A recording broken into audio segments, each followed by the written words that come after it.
A ver, ¿cómo es que un país entero puede, de un día para otro, simplemente colapsar? Hoy vamos a desentrañar la historia de la crisis argentina del 2001.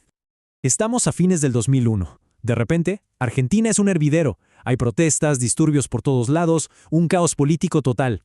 Imagínense 5 presidentes en apenas 2 semanas.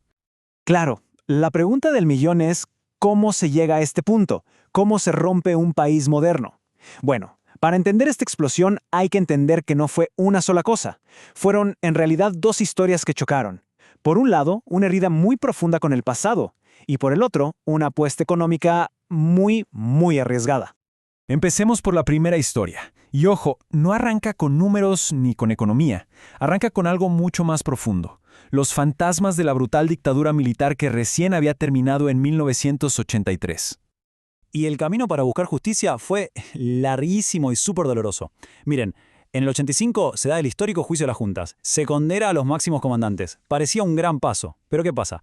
Casi inmediatamente, entre el 86 y el 87, salen las leyes de punto final y obediencia debida. O sea, se frenan los juicios a los oficiales de menor rango. Y para rematar, entre el 89 y el 90, el presidente Menem directamente indulta a los líderes ya condenados. Una locura. Hubo que esperar hasta después del 2003 para que esas leyes se anularan y se reabriera la puerta a la justicia. Todo este ida y vuelta dejó unas cicatrices enormes en la sociedad. Cuando se escucha un testimonio así, es imposible no sentirlo. Esto nos recuerda que no estamos hablando de historia abstracta, de libros. Estamos hablando de un trauma nacional profundo y que seguía abierto. Y es clave entender esto. Toda esa fragilidad, esa desconfianza que quedó sembrada en las instituciones, bueno, ese fue el terreno fértil para todo lo que estaba por venir. Y así llegamos a la segunda historia. Hacia finales de los 80, esa democracia tan frágil se topa de frente con otro monstruo, la hiperinflación. El caos económico era total, y en medio de ese caos, claro, surgió el espacio para una idea completamente nueva y radical. El diagnóstico que se propuso era, en apariencia, muy simple. El problema, la hiperinflación, un Estado gigante e ineficiente, la corrupción, en fin, décadas de crisis. ¿Y la cura? El mercado libre, privatizar todo, abrir la economía y buscar estabilidad a cualquier precio. Y hay que decirlo, para una sociedad que venía agotada por la inestabilidad, este mensaje sonaba muy atractivo. Y el corazón de toda esta apuesta, la joya de la corona, fue el famoso plan de convertibilidad. ¿Qué era? Simple. Una ley de 1991 que decía que un peso argentino valía, por ley, exactamente lo mismo que un dólar estadounidense. El famoso 1 a 1. La promesa era matar la hiperinflación de un solo golpe. Una verdadera terapia de shock.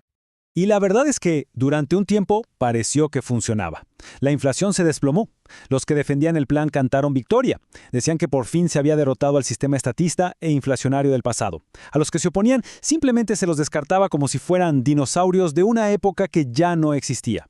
Pero claro, esa nueva estabilidad estaba construida sobre cimientos muy frágiles. Exacto. Ese modelo que prometía un futuro casi de primer mundo, en el fondo era una bomba de tiempo.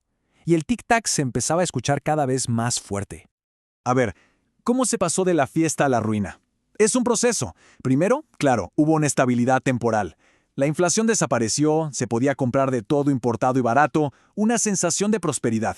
Pero, ¿qué pasaba por debajo? El peso se fue sobrevaluando terriblemente. La industria argentina no podía competir con lo de afuera, y para mantener ese 1 a 1 artificial, el país se endeudaba más y más. Ya para finales de los 90, la economía estaba totalmente rígida, frágil, no podía aguantar ningún golpe de afuera. El desempleo y la pobreza empezaron a subir sin parar. Y el paso final fue en 2001, cuando el gobierno ya no pudo sostener más la mentira del 1 a 1. El sistema simplemente implosionó. Y si algo faltaba para que todo estallara fue el corralito. ¿Qué fue? El gobierno, de un día para el otro, decreta que nadie puede sacar su propio dinero del banco. Congelaron los ahorros de toda una vida. Eso fue, la gota que derramó el vaso. Se rompió el último lazo de confianza que quedaba y la gente, con toda la razón, salió a la calle. Bien, después de ver todo este recorrido, ¿qué nos queda? ¿Qué lecciones podemos sacar de este colapso tan, pero tan estrepitoso? Hay varias cosas que quedan claras. Primero, que un trauma histórico que no se resuelve, que no se sana, deja una base política demasiado frágil. Segundo, que en medio de una crisis económica desesperante, la gente puede estar dispuesta a aceptar soluciones que parecen mágicas, pero que son de altísimo riesgo.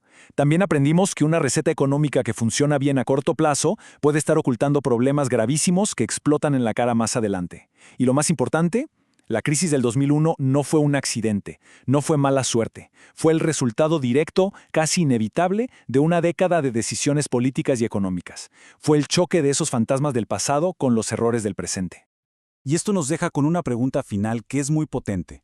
Cuando las heridas de la historia de un país siguen abiertas y al mismo tiempo las promesas económicas se convierten en cenizas, ¿qué es lo que queda para mantener a esa sociedad unida? Es una pregunta que va mucho más allá de Argentina, ¿no?